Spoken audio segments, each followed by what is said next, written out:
All right. No one makes the cork gasket for these bowls anymore. And when you try to get one, it's wrong.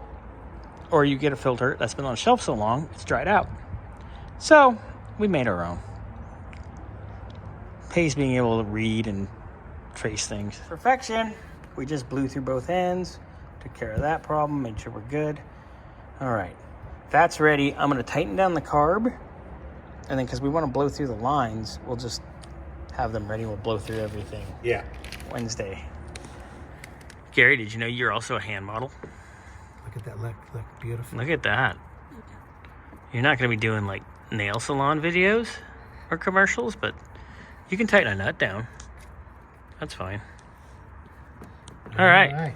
So we're gonna torque these babies down. Carb is on. We've built our fuel bowl.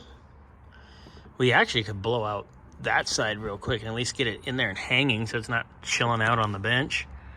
And then I want to take some pliers and just that over. And I want to just take 2 wrenches and tighten this up.